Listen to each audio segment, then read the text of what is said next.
ମୁଁ ଆଜି ଆପଣମାନଙ୍କ ପାଇଁ ପନିରର ଗୋଟେ ଝଟପଟ ବନିକି ରେଡ଼ି ହେଇଗଲା ଭଳି ରେସିପି ନେଇକି ଆସିଛି, ଯାହାକୁ ଆପଣ କେବଳ 10 ମିନିଟ୍ରେ ବନେଇକି ରେଡ଼ି କରିପାରିବେ। ଏହାକୁ ଆମେ ବିନା ପିଆଜ ରସୁଣରେ ବନେଇକି ପ୍ରସ୍ତୁତ କରିବା। ରୁଟି, ପୁରୀ, ପରଟା ଓ ଭାତ ସବୁ ସହିତ ଏହାର ଟେଷ୍ଟ ବହୁତ ହି ବଢ଼ିଆ ଲାଗିବ। ଆପଣ ସମସ୍ତଙ୍କୁ ମୋ channel bake and cook by ସିନୁକୁ ଅନେକ ଅନେକ ସ୍ୱାଗତ। ଯଦି ଆପଣମାନେ ମୋ ଚ୍ୟାନେଲରେ ନୂଆ ଅଛନ୍ତି, ଦୟାକରିକି ମୋ ଚ୍ୟାନେଲଟିକୁ ସବସ୍କ୍ରାଇବ୍ କରି ନିଅନ୍ତୁ ଓ ପାଖରେ ଥିବା ବେଲ୍ ଆଇକନ୍ ବଟନଟିକୁ ପ୍ରେସ୍ କରନ୍ତୁ। ତାହେଲେ ଆଗକୁ ଆପଣଙ୍କୁ ମୋର ନ୍ୟୁ ଭିଡ଼ିଓର ନୋଟିଫିକେସନ୍ ମିଳିଯିବ। ତାହେଲେ ଚାଲନ୍ତୁ ଏହି ରେସିପିଟିକୁ ଷ୍ଟାର୍ଟ କରିବା। ବର୍ତ୍ତମାନ ମୁଁ ଏଠି ଗୋଟେ ଗ୍ରାଇंडिंग ଜାରରେ ଗୋଟେ टीस्पूनର ମୁଁ ଏଠି ପୋସ୍ତ ନେଇଛି, ବା ଆମେ ଯାହାକୁ ଖସଖସ କହୁ ବା ପପି ସିଡ୍ସ ଆପଣ କହିପାରନ୍ତି। ମୁଁ ସେଟା ନେଇଛି। ତାପରେ ଏଠି ମୋ ପାଖେ କିଛି ଟୁକୁଡ଼ା କାଜୁ ଥିଲା, ପାଖାପାଖି 2 टीस्पून, ତାକୁ ମଧ୍ୟ ମୁଁ ଏଠି ଦେଇଛି। ଆଉ ଦେଲା ପରେ ଆମେ କ'ଣ କରିବା ନା, ଆକୁ ପ୍ରଥମେ ଶୁଖିଲାରେ ଗ୍ରାଇंडिंग କରି ନେବା। ଦେଖନ୍ତୁ ମୁଁ ଏଇଭଳିଆ ଭାବେ ଶୁଖିଲାରେ ଆକୁ ଗ୍ରାଇंडिंग କରିକି ନେଇଛି। ତାପରେ ଆମେ ଏଠି ଗୋଟେ ମିଡ଼ିୟମ୍ ସାଇଜ୍ର ଟମାଟୋକୁ ଏଇଭଳିଆ ଭାବେ ଖଣ୍ଡ ଖଣ୍ଡ କରି କାଟିକି ନେବା, ଆଉ ତାକୁ ମଧ୍ୟ ଏଇ ଗ୍ରାଇंडिंग ଜାରରେ ଦେଇଦେବା। ଆଉ ଦେଲା ପରେ ଆମେ କ'ଣ କରିବା ନା, ଏଠି କିଛି ଅଦା ଦେବା। ମୁଁ ଏଠି ପାଖାପାଖି ଅଧା ଇଞ୍ଚର ଗୋଟେ ଅଦାକୁ ଛୋଟ ଛୋଟ କରି କାଟିକି ଦେଇଛି। ତାପରେ ଦେଖନ୍ତୁ ମୁଁ ଏଠି 3ଟି ଖଣ୍ଡେ କଞ୍ଚା ଲଙ୍କା ମଧ୍ୟ ଦେଇଦେଉଛି। ଆଉ ଆମେ ଏହି ଲଙ୍କାକୁ ଏଇଭଳିଆ ଭାବେ ମଝିରୁ ମାନେ ଖଣ୍ଡ କରିକି ଦେଇଦେବା। ଆଉ ଦେଲା ପରେ ଆମେ କ'ଣ କରିବା ନା, ଏଥିରେ କିଛି ପାଣି ଦେବା। ଆଉ ପାଣି ଦେଲା ପରେ ଆମେ ଏହାକୁ ଗୋଟେ ଫାଇନ୍ ପେଷ୍ଟ ବା ଗୋଟେ ସ୍ମୁଥ୍ ପେଷ୍ଟର ବନେଇ ନେବା। ଦେଖନ୍ତୁ ମୁଁ ଏହାକୁ ବର୍ତ୍ତମାନ ଗ୍ରାଇंड କରି ନେଉଛି, ଆଉ ଆପଣଙ୍କୁ ଦେଖାଉଛି କେତେ ସୁନ୍ଦର ଭାବେ ଆର ମୁଁ ପେଷ୍ଟ एकदम ଫାଇନ୍ ପେଷ୍ଟ ବନେଇକି ନେଇଛି। ଆଉ ନେଲା ପରେ ଆମେ କ'ଣ କରିବା ନା, ଏଠି ପନିର ମଧ୍ୟ ନେବା। ମୁଁ ପାଖାପାଖି ପନିର ଏଠି 200 ଗ୍ରାମ ପନିର ନେଇଛି। ଆଉ ପନିରଟିକୁ ଏଇଭଳିଆ ସାଇଜ୍ରେ ମୁଁ ଖଣ୍ଡ ଖଣ୍ଡ କରିକି କାଟିକି ନେଉଛି।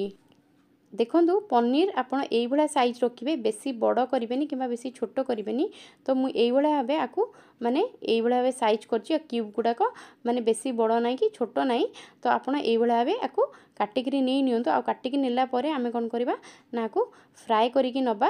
ଆଉ ମୁଁ ଆପଣଙ୍କୁ ଦେଖାଉଛି, ଦେଖନ୍ତୁ ସାଇଜ୍ଟା କେମିତି ହେଇଛି। ଏଇଭଳିଆ ସାଇଜ୍ କରିକି କାଟିକି ନେବେ। ତାପରେ ମୁଁ ଗୋଟେ ପ୍ୟାନ୍ରେ ଏଠି ତେଲ ଗରମ କରିକି ନେଉଛି। ପାଖାପାଖି ମୁଁ ଏଠି 2 ଟେବୁଲ୍ ସ୍ପୁନ୍ ରିଫାଇଣ୍ଡ ଅଏଲ୍ ଦେଇଦେଇଛି। ଆଉ ରିଫାଇଣ୍ଡ ଅଏଲ୍ ଦେଲା ପରେ ମୁଁ ଏଠି ଜଷ୍ଟ ଗୋଟେ ଛୋଟ ମାନେ 1/4 टीस्पूनର ଲୁଣ ଦେଇଦେଇଛି। ଆଉ ଲୁଣ ଦେଲା ପରେ ଆମେ ଏଠି ପନିର ଦେଇଦେବା। ଆଉ ପନିର ଦେଲା ପରେ ଆମେ ଏହାକୁ ହାଲକା ଗୋଲ୍ଡେନ୍ ବ୍ରାଉନ୍ ହେବା ପର୍ଯ୍ୟନ୍ତ ଭଲ ଭାବରେ ଭାଜିକି ନେବା।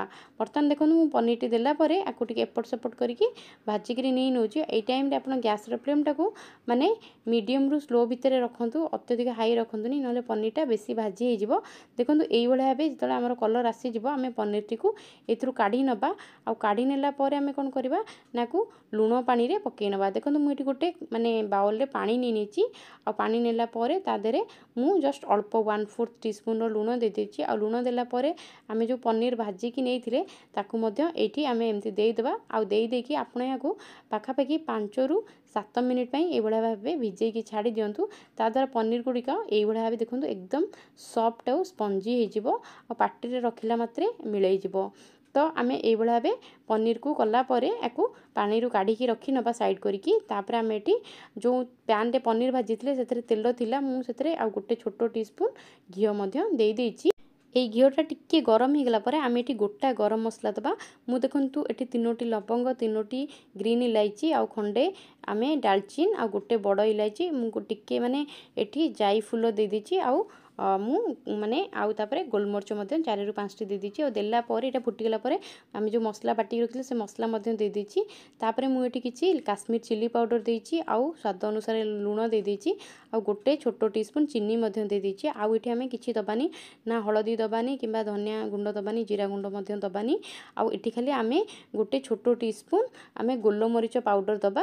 ମୁଁ ଏଠି 1/4 टीस्पूनର ଗୋଲମରିଚ ପାଉଡ଼ର ଦେଇଦେଇଛି। ଆଉ ଦେଲା ପରେ ଆମେ ଏହାକୁ ଭଲ ଭାବରେ ମିକ୍ସ କରିକି ନେବା।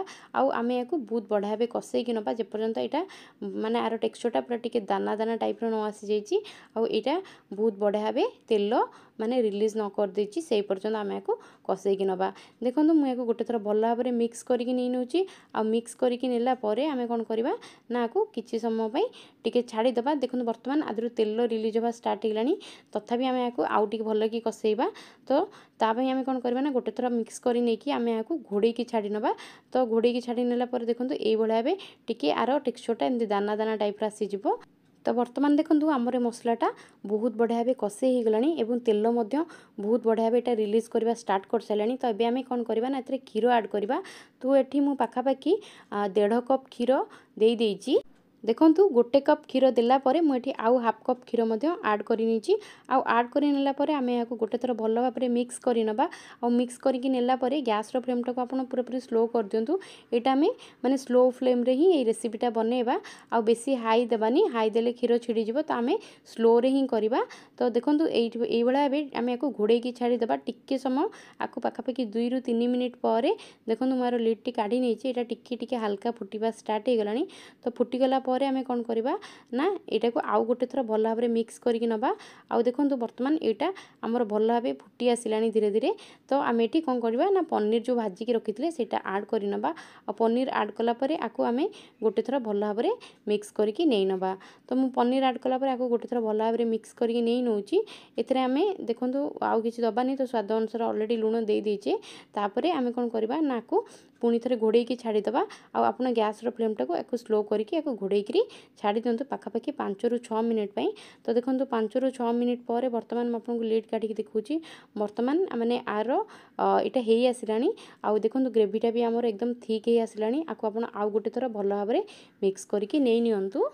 देखंतु वर्तमान माको भल भाव में मिक्स करके नै नेछि एवं गैस रो फ्लेम टी को पूरा पूरी स्लो रखिछि। आउ आमे याको धीरे धीरे भल भाव में मिक्स करके नै नबा। आ मिक्स करके नेला परे याको सिम करके आउ किछि समय पई छाडी दबा।